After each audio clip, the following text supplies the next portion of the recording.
There is a detail in Genesis that archaeologists have been trying to explain for decades without fully succeeding. It is not a modern speculation, nor a marginal theory. It is a fact that is documented in 3 different sources.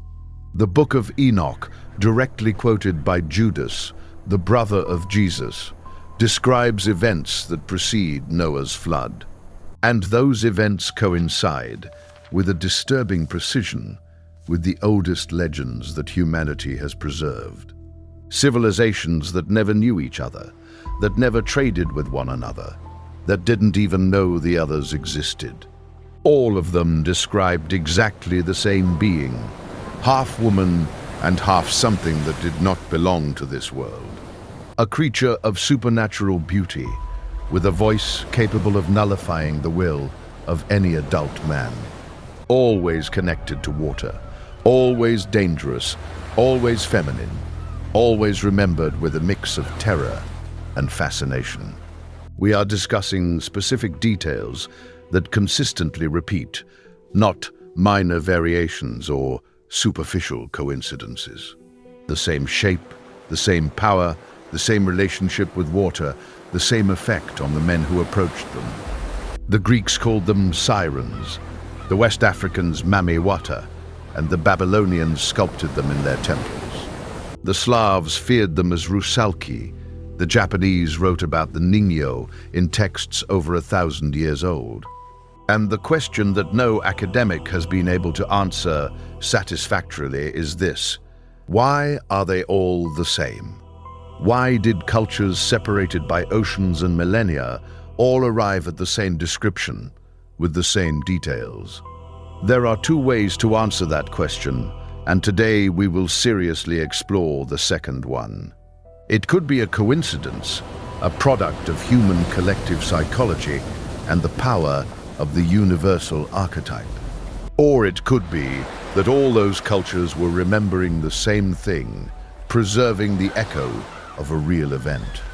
An event so impactful, so disturbing to the order of creation, that God himself had to intervene to erase it. It is not a minor chapter or a dark passage. It is the context that gives the flood a meaning that goes beyond the moral. Because that is precisely what Genesis describes, although most readers overlook it. Open Genesis chapter 6, and in the first 4 verses you will find something that does not fit with the rest of the text. The Bible doesn't start with Noah, the ark, and the flood. It mentions something beforehand, as if it were already known. Genesis 6, 1-4 says that when men began to multiply on the face of the earth, and daughters were born to them, the sons of God saw that the daughters of men were beautiful, and took for themselves wives, choosing from among all of them. And then verse 4, one of the most debated in the entire Bible: there were giants on the earth in those days. And also, after the sons of God came to the daughters of men, and they bore children to them, mighty men of renown. Stop there, because every word of that verse matters. Children of God, daughters of men, giants, men of renown. Who exactly are those sons of God who took human wives and fathered giants? This question has divided scholars for centuries, but one of the oldest interpretations points in a precise direction. Jewish rabbis before the Christian era, fathers of the early church, theologians of the first generations of Christianity, all of them identified those children of God as angelic beings who abandoned their own realm and descended to earth. This interpretation is not recent or peripheral. It was the dominant view in the early centuries of the Judeo-Christian tradition. And the New Testament directly supports it in the book of Jude, verse 6, which says the following: "The angels who did not keep their dignity, but abandoned their own dwelling, are kept under darkness in eternal prisons." The text does not describe them as metaphors. It describes them as real beings that crossed a line that should never have been crossed. Genesis provides the headline, but there is another text that fills in the details that Genesis deliberately omits. The Book of Enoch, linked to Enoch, Noah's great-grandfather, is about the man in Genesis 5:24 who walked with God. This text was quoted directly in the New Testament, indicating that the early church regarded it as a serious source. The Book of Enoch describes with extraordinary precision what happened before the flood. 200 angelic beings, referred to in the text as the Watchers, descended upon a mountain called Mount Hermon. Before acting, they made a pact among themselves, a pact of collective rebellion, so that none could back out later. They swore to fulfill it together, as a mutual guarantee that neither would abandon what they were about to do. Then they approached human women, took wives, and from those unions a lineage was born that the text describes with terror. The children of the Watchers and human women grew to an enormous size and a power that surpassed the natural. The Book of Enoch says that these giants consumed everything that humanity produced, depleting the earth's resources. And when the food ran out, they turned against humanity itself, making it their food. An irreversible pact, a collective decision that would forever change the course of history and all of creation. The land became a place of total violence, limitless corruption, and unprecedented terror. Genesis 6:5 confirms it with a phrase that describes the magnitude of what happened. The Lord saw that the wickedness of man was great, and that every intention of the thoughts of their hearts was continually only evil. The Hebrew word to describe that state is complete, without nuances, without exceptions. The corruption was total. And here is where the question that most teachers and commentators never ask out loud appears.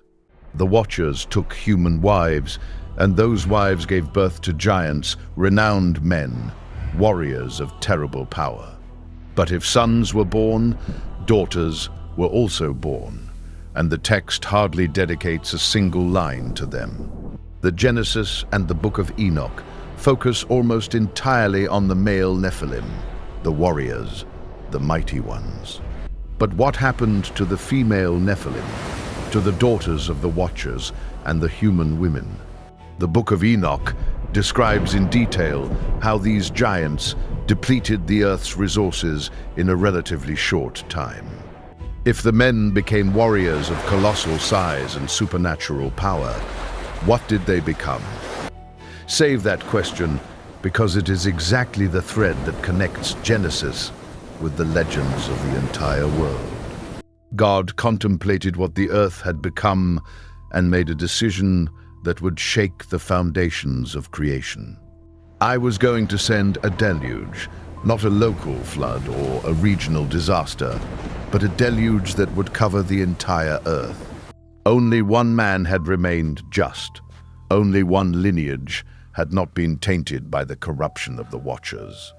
Genesis 6:9 says that Noah was perfect in his generations, and many scholars interpret that phrase in a specific way. It describes both his moral character and his genetic lineage, free from Nephilim contamination. God commanded him to build the ark, and when the waters came, everything that walked on the earth was destroyed. The giants, the corrupt creatures, the Nephilim, the descendants of the Watchers, all swept away by the waters of judgment. Or not? Because here is the question that opens a door that, once opened, cannot be easily closed. If the Nephilim were completely annihilated by the flood, why does Numbers 13:33 mention giants in Canaan? That was hundreds of years after the flood, during the time when Moses' spies explored the Promised Land. Why does the Bible mention Goliath, a giant in the time of King David, centuries after the flood supposedly wiped them out? It is a question that the text seems to deliberately avoid, as if the authors know the answer, but choose not to provide it.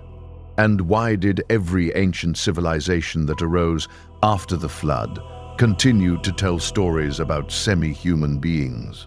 Something endured or was remembered so vividly that it transcended oceans and generations without losing its core essence. Let's talk about mermaids, and before doing so, let's leave behind the image that cinema and children's stories have given us. Most people know about sirens from Greek mythology, from Homer's Odyssey and the scene with Odysseus's ship. You are warned that your route will pass near an island inhabited by sirens, and that their song is unlike any human music. It's not just beautiful, it's supernatural. Every sailor who hears it loses control and steers the ship toward the music. The ships crash against the rocks, and the men die, not from violence, but from an attraction they cannot resist. Odysseus orders his men to cover their ears with beeswax and commands that he be tied firmly to the mast of the ship. And the text says that even when tied up, even knowing what it was, the sound almost drove him to madness. Think of that description: a voice that nullifies human will, a beauty that leads to destruction, a being that is not entirely human. Where does a culture draw such an image from? From pure imagination, or from something that was once real? Now there is something about Greek sirens that most people are completely unaware of. The earliest representations of mermaids in Greek art do not show them with fishtails. That image came later. It is not just beauty, it is the voice as a weapon, as a mechanism of capture, as a power that surpasses reason and conscious will. The original sirens in Greek art were depicted as women with bird-like features, including wings and claws. Throughout history and cultures, one constant remains: women used their voices as their weapon. And that is precisely what we find in every corner of the world when we search for similar creatures. In West Africa, there is a figure known as Mami Wata, whose name literally means Mother Water. She is described as extraordinarily beautiful, half woman and half fish, or half serpent, according to local tradition. She can enchant men, luring them into the water and keeping them in a realm beyond the ordinary world. Mami Wata's cult and mythology are not just local. They span West Africa, Central Africa, and the African diaspora. He crossed oceans with the enslaved and settled in the Caribbean and South America with the same strength he had on the continent. In ancient Mesopotamia, exactly the same region where Genesis places the first events of human history. In ancient Mesopotamia, there were beings called the Abgaloo, depicted as half-human, half-fish, messengers from before the flood. In ancient Babylon, the historian Berossus described a figure named Oannes, a being with a fish body and a human head. This being had come from the sea to teach knowledge to human beings, which resonates uncomfortably with the Book of Enoch. Because the Book of Enoch explicitly states that the Watchers taught humans knowledge that was not to be revealed. In ancient Assyrian art, there are engravings of priests dressed in fish tunics, designed to appear as hybrids of fish and human. The Rusalki of Slavic tradition were dangerous water spirits that took the form of women of deadly beauty. The Ningyo of Japanese legend was described as a fish woman whose flesh granted immortality to those who consumed it. The Selkies of Irish and Scottish tradition could shed their seal skin and walk among humans as beautiful women. Every continent, every ocean, every ancient culture arrived at the same feminine figure, supernatural, connected to water, dangerous. It's not just an African issue. It's a global constant across continents and millennia, that can't be overlooked. You have to stop and seriously ask yourself how it is possible that cultures with no contact between them coincide so precisely. Not in the general outlines, not in the vague idea of a woman of the sea, but in the concrete details of her nature and her power. Here is the theory that some researchers of ancient texts have proposed, and we will examine it rigorously before drawing conclusions. We know from Genesis and the Book of Enoch that angelic beings reproduced with human women before the flood. We know that from those unions the Nephilim were born, hybrid beings of supernatural power that corrupted all the earth. The Book of Enoch adds a detail that Genesis does not mention. The corruption was not limited to the human lineage. Chapter 7 of the Book of Enoch says that the Nephilim also corrupted the animals, the birds, the reptiles, and the fish. There was a widespread mixture that affected the entire natural world, not just the direct descendants of the Watchers. Then the flood came and covered the whole earth, and the earth was cleansed of everything that inhabited it. But water does not destroy what lives in the water. The flood did not reach the deepest places of the sea. Some researchers who study these texts from a biblical perspective pose a question that is difficult to dismiss. If there were Nephilim on the earth, is it possible that some form of corrupt hybrid beings ended up in the sea and survived? And this is where the thread connects with the question we left open at the beginning about the female Nephilim. The emerging pattern from these cultures reflects a shared memory of something real, not just independent imagination. Genesis and the Book of Enoch describe the male Nephilim as earthly warriors, powerful and renowned men. But the traditions from around the world almost universally depict these aquatic beings as feminine, beautiful women with voices of supernatural power, with an irresistible attraction to mortal human men. Just as the Watchers, male angelic beings, were attracted to the daughters of men and took them. Could there be a dark reflection here, an inversion of the same dynamic in the female lineage of that descent? The fallen male angels were attracted to human women, descended to earth, and fathered a terrible offspring. And if the female Nephilim, bearers of that same supernatural nature, were attracted by the sons of men, attracting them, captivating them, dragging them towards the water and destruction, just as their parents had done with human women. It is necessary to be completely honest at this point. The Bible does not state this directly or with any other formulation. From the coasts of Scotland to the villages of Japan, from the temples of Babylon to the jungles of the Congo, the same figure.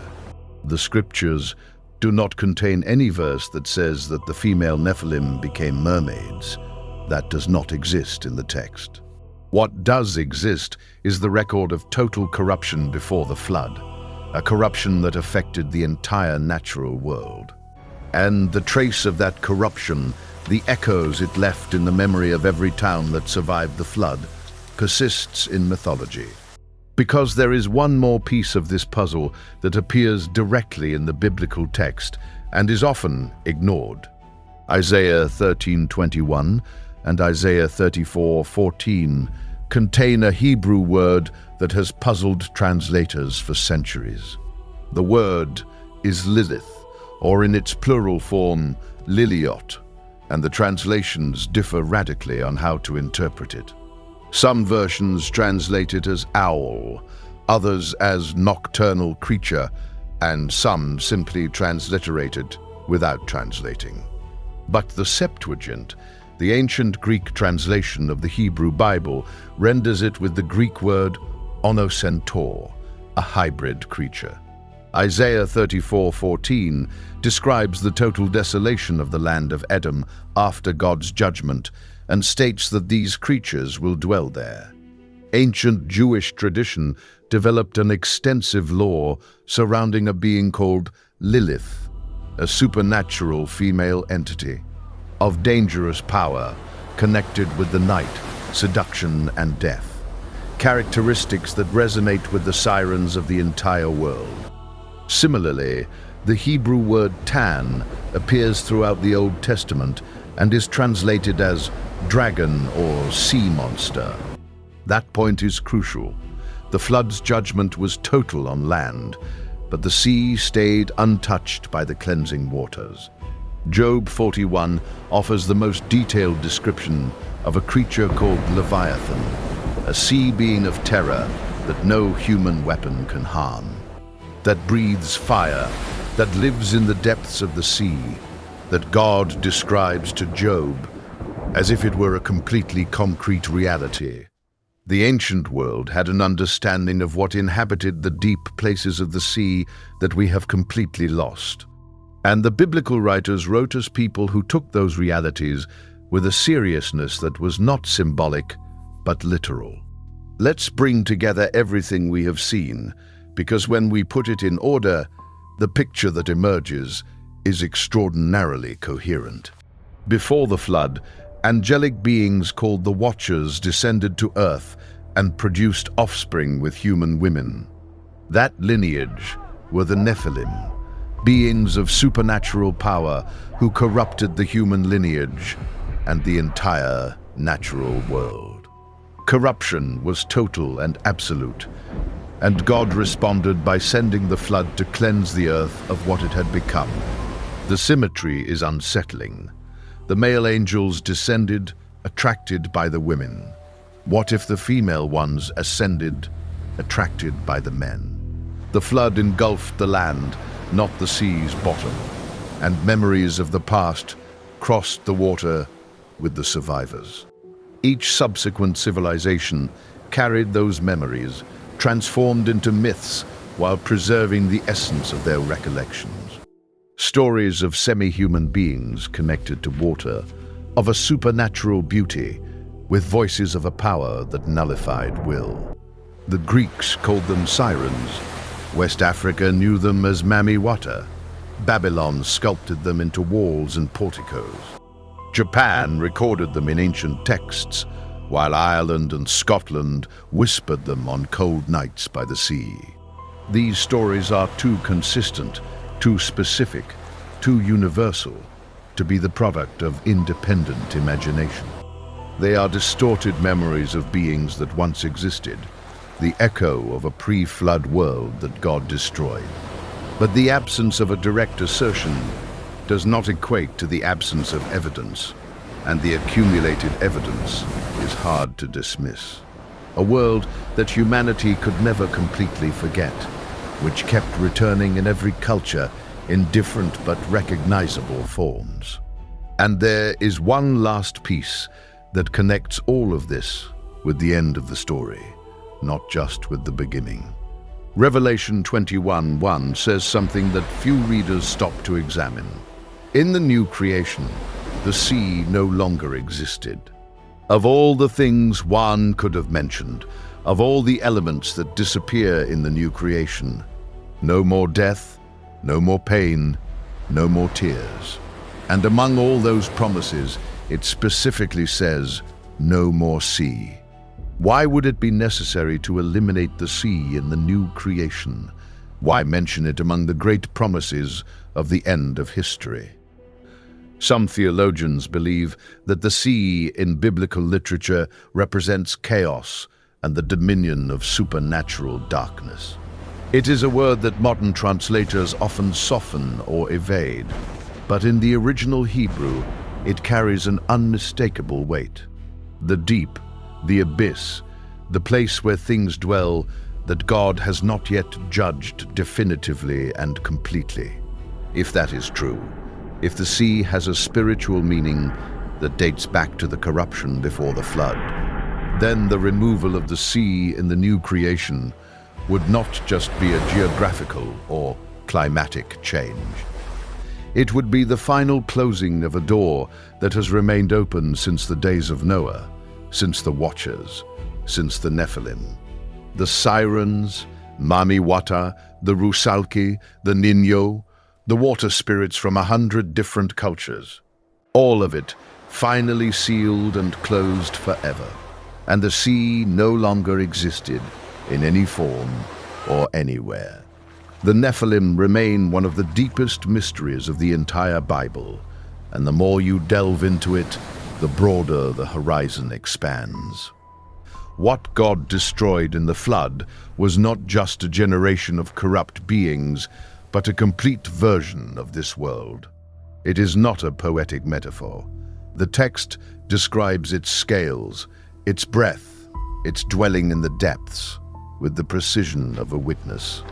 A version so far removed from the original design of the creation that it had to be washed out completely and started anew. And yet the memory of them survived, passed down from generation to generation, carried across the oceans, described in countless languages by diverse peoples who never met, yet all reached the same depiction. Beautiful, supernatural, feminine, connected to water, and deadly for the men who could not resist their call. If this mystery has made you see Genesis with different eyes, subscribe, because there are many more waiting for you on this channel. John writes from exile in Patmos at the end of the 1st century, and that phrase about the sea has intrigued theologians ever since. What separates a myth from a memory is specificity, and the specificity of these descriptions has no simple explanation. What's impressive about that coherence is it was created by thousands of voices across centuries, not just one author.